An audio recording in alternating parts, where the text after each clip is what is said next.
Europe 1, il est 6h44. Thomas Soto. C'est le kiosque d'Europe 1, kiosque d'entre-deux tours déjà, avec ce matin Marion Calais pour les régions, Yves Tréhard, notre éditorialiste politique, et Édouard Le Serre de l'Institut Kantar Public. Bonjour à tous. Bonjour Thomas, bonjour à tous.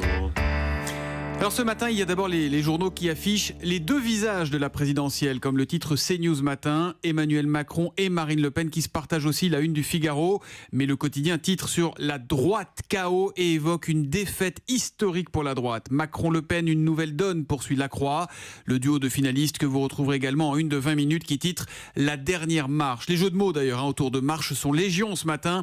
Ainsi Libération affiche le seul visage d'Emmanuel Macron et titre à une marche. Autre jeu de mots, on est cette fois avec la une des Échos. Macron au front face à Le Pen. Notez encore la une d'aujourd'hui en France. La sensation Macron. Et tu crois qu'il nous accordera une grâce présidentielle, demande Marine Le Pen à François Fillon sur le dessin de Rançon. Fais comme moi, soutiens-le au second tour, lui répond le candidat des faits de la droite. Et puis il y a l'Humanité qui affiche le seul visage de Marine Le Pen et ce simple mot pour l'accompagner. Jamais. Plusieurs magazines, plusieurs news ont également avancé leur sortie. C'est le cas de Marianne qui titre Le Rempart sur une photo d'Emmanuel Macron, là encore, de l'Express avec ce même Macron. Il a gagné son pari. Quant à Society, il sortira demain un numéro spécial. En une, 2 bulletins de vote qui vous laissent le choix entre le bulletin marche ou le bulletin crève. Marion Calais, petit tour avec vous des unes de la presse quotidienne régionaux avec quelques particularismes. Oui, à la une de Nord Littoral qui évoque une submersion marine à Calais. Eh bien, cette une pourrait résumer à elle seule les scores du FN dans les Hauts-de-France. Plus de 30% pour Marine Le Pen, devant Jean-Luc Mélenchon et Emmanuel Macron. Une vague Le Pen soulignée aussi pour la région Grand Est par le Républicain Lorrain. Plus de 27% pour la finaliste qui, en revanche, ne perce pas à Paris, comme l'écrit le Parisien ce matin. Son parti dans la capitale bloque à 5%, en baisse de plus d'1 point par rapport à 2012. La Marine Le Pen à 5% à Paris, la région parisienne où un autre score détonne. Celui de Benoît Hamon sur ses terres électorales, à Trappes dans les Yvelines, où il atteint les 24%, près de 4 fois plus que son résultat national, mais insuffisant tout de même pour être en tête, puisqu'à Trappes, le socialiste est devancé par Jean-Luc Mélenchon, le candidat de la France Insoumise, qui parvient aussi par endroits à créer la surprise. Il est en tête à Lille et à Villeneuve-d'Ascq, souligne Nord-Éclair. Première place aussi à Avignon, rappelle Vaucluse Matin, quand François Fillon arrive lui en tête à Nice et Jean Lassalle à Lourdios. C'est là qu'il a voté hier. 68% des suffrages recueillis dans sa commune. 68% chez lui. Et oui, le berger candidat, 6e dans son département des Pyrénées-Atlantiques avec 7,5%, comme le souligne l'Éclair. Et puis, mieux que la participation au niveau national, et c'est 78%, j'ai trouvé ce matin dans le Maine Libre, Nové et Panon, 100%.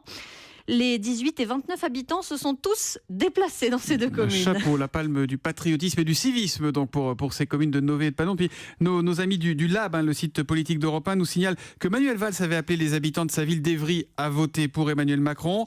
Et résultat là-bas, c'est Jean-Luc Mélenchon qui termine premier avec 34%. Et puis alors Marion, il y a les frustrés du premier tour.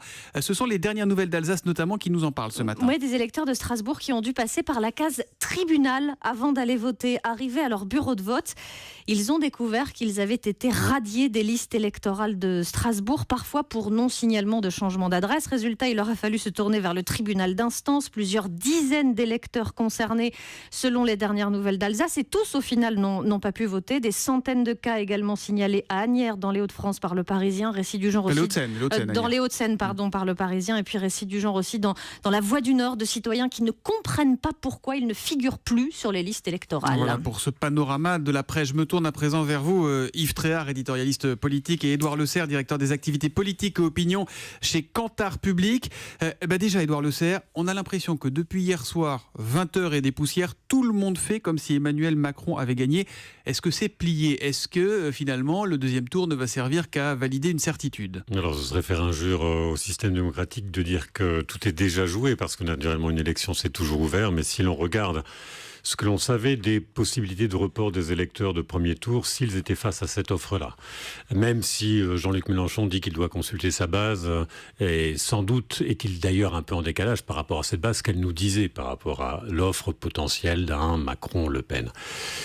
Avec toutes ces précautions-là, oui, comme très souvent, les résultats du premier tour disent ce que seront les résultats du second tour. Et oui, c'est vrai qu'aujourd'hui, il apparaît comme quasiment impossible. Il faudrait vraiment un bouleversement, quelque chose de très particulier qui se passe entre ces deux tours. Mais si l'on regarde le paysage politique tel qu'il existe aujourd'hui, les électeurs tels qu'ils ont intention de se comporter, eh bien oui, aujourd'hui, on peut dire que le second tour de l'élection présidentielle... Il n'y a pas de suspense pour vous. Non. Il n'y a pas de suspense. Yves Tréhard, en tout cas, politiquement, c'est un coup de maître pour Emmanuel Macron. Il a créé son mouvement le 6 avril 2016 et le 7 mai 2017, il va peut-être, sans doute, nous dit Édouard Leclerc, pousser les portes de l'Élysée. Oui, il y a 3 faits marquants dans cette élection présidentielle, dans ce premier tour en tous les cas, et l'un des faits marquants majeurs, c'est effectivement la qualification et l'arrivée en tête d'Emmanuel Macron. Emmanuel Macron, il y a 2 ans et demi, était un garçon inconnu. C'est quelqu'un de très jeune et... généralement, en France, on aime bien les gens qui ont de l'expérience, une autorité éprouvée. Et Emmanuel Macron, 39 ans, fait encore mieux que Valéry Giscard d'Estaing en 1974. Troisièmement, il n'avait pas de parti. C'est quelqu'un qui part de rien du tout, qui a constitué une espèce de mouvement qui s'appelle En Marche il y a 1 an. Et puis, la 4e chose pour Emmanuel Macron qui est incroyable, c'est que il prend un peu partout, c'est-à-dire qu'il prend à gauche, ça c'est de façon très évidente, mais il prend aussi à droite, et il est sur un point d'équilibre, avec un discours très européen, à l'heure où justement l'Europe est très impopulaire. Est très impopulaire dans une partie de la population. Alors, ça n'est pas tout à fait vrai que l'Europe est très impopulaire. Alors, oui, il faut s'attendre de toute façon à ce que des chiffres sur...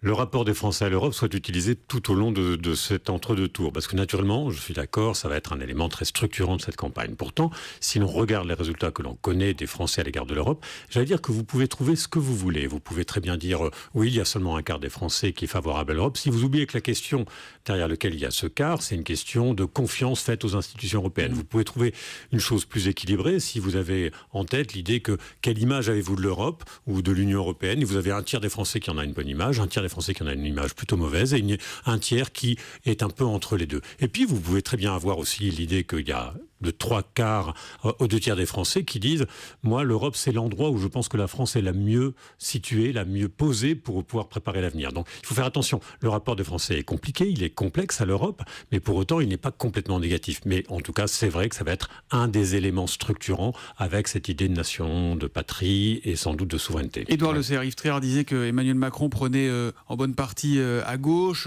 Lui, il se positionne comme un candidat ni droite ni gauche ou et droite et gauche. Pour vous, les sondeurs, il est où Emmanuel Macron? Est-ce que vous le situez sur l'échiquier politique? Ou est-ce qu'il a réussi là aussi son pari? Oui, c'était une des choses très intéressantes qu'on connaissait d'ailleurs avant ce premier tour, lorsqu'on demandait aux Français de positionner Emmanuel Macron, eh bien il le positionnait très exactement au centre. C'est-à-dire qu'on leur demandait de le positionner sur une échelle gauche-droite, il le positionnait au centre.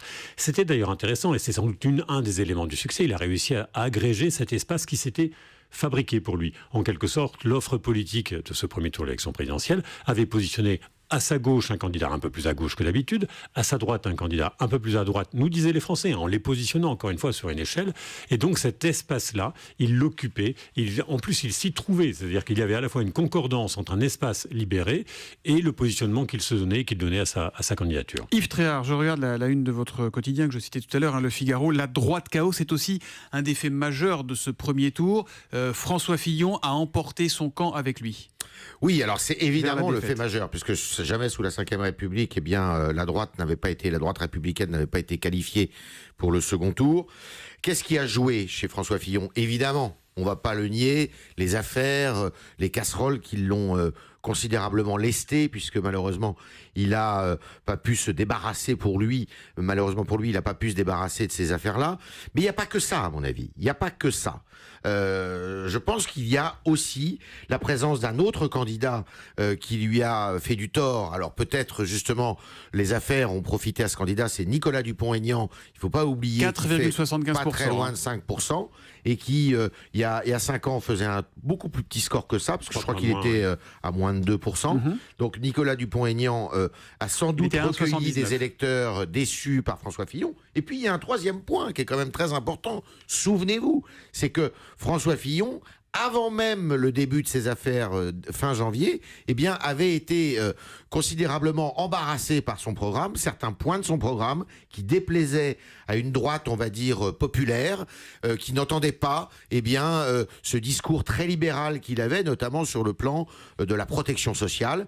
Et ça a détourné de son électorat, je dirais, naturel et spontané, beaucoup de monde, beaucoup de Français modestes qui ont eu peur et qui se sont dit « Oh là là, on va vers une privatisation de notre protection ». Édouard Leclerc. Oui, je reviens sur ce que disait Yves à propos de Nicolas Dupont-Aignan. C'est vrai que c'est assez frappant de voir que sa progression en nombre de voix par rapport à 2012 correspond peu ou prou à l'écart qu'il y a aujourd'hui entre François Fillon et Marine Le Pen. Donc si les choses étaient restées de ce côté-là stables par rapport à 2012, mais c'est vrai qu'il a aussi fabriqué cela. C'est ce qui s'est passé autour de lui, autour de sa personnalité, autour de son positionnement. C'est vrai que cet écart-là aurait permis de réduire celui avec Marine Le Pen. C'est un des éléments d'explication absolument fort. Il faut aussi se souvenir, on n'en a pas parlé, de cette participation quand même. C'est un élément qui est intéressant. Qui est un tout petit peu inférieur à celle du premier tour de 2012, mais que voilà, on est dans les mêmes eaux à peu près. Oui, franchement, on est vraiment dans les mêmes eaux. On est en gros dans la moyenne de ce que sont les éléments de participation à un premier tour d'élection présidentielle.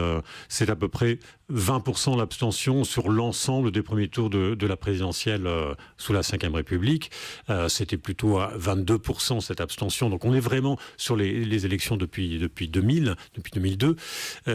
Là, c'est intéressant parce que c'est vrai qu'on a eu le sentiment que les Français avaient hésité à se rendre aux urnes. Finalement, ils y sont allés et ils y sont allés aussi pour reproduire un petit peu ce que l'on avait vu dans l'opinion. On n'a pas eu de vraies grandes surprises hier soir. Et on n'a pas eu de vraies grandes surprises avec les sondeurs. Vous avez été beaucoup attaqués, vous avez été beaucoup suspectés.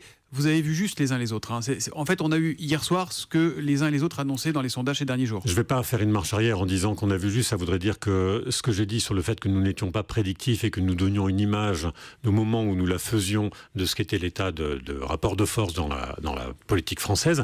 Mais c'est vrai que les derniers sondages publiés sont assez proches de ce qu'a été le résultat final. Il n'y a pas eu de ce point de vue-là de grands bouleversements. Yves Tréhard, un dernier mot s'il vous plaît sur le Parti Socialiste, parce que les Républicains ne sont pas en très bon état. Le Parti Socialiste, il est laminé par Jean-Luc Mélenchon. On a Benoît Hamon qui est à peine au-dessus de 6%. Peut-il se relever ? Non, alors le Parti Socialiste ne va pas disparaître. On annonce sa mort régulièrement, mais le Parti Socialiste va devoir se reconstruire. Autour de qui et avec qui? Ça, c'est la grande question, la grande interrogation qui va. C'est la même question à droite d'ailleurs. Autour de qui, c'est exactement la même question à droite. Alors, ce qui est sûr à droite, si vous voulez, c'est que François Fillon va avoir du mal à porter, en tous les cas, ne serait-ce qu'à court terme, ce parti aux élections législatives. Et il est sûr que d'ici là, beaucoup d'eau vont couler sous les ponts. Pareil pour le Parti Socialiste. On ne voit pas comment Benoît Hamon, ni Jean-Christophe Cambadélis d'ailleurs, qui a été très, très muet pendant cette campagne électorale, pourra faire quelque chose. Mais c'est un des faits marquants aussi, c'est que les deux partis de gouvernement, les deux partis républicains de gouvernement à gauche et à droite, sortent de cette compétition et que ce sont deux personnalités qui n'ont pas vécu de primaire. C'est aussi l'échec total des primaires, cette élection présidentielle, c'est eux qui arrivent à se qualifier pour le deuxième tour. Merci beaucoup à vous Yves Tréhard, merci également Édouard Leclerc, directeur des activités politiques et opinion chez Kantar Public.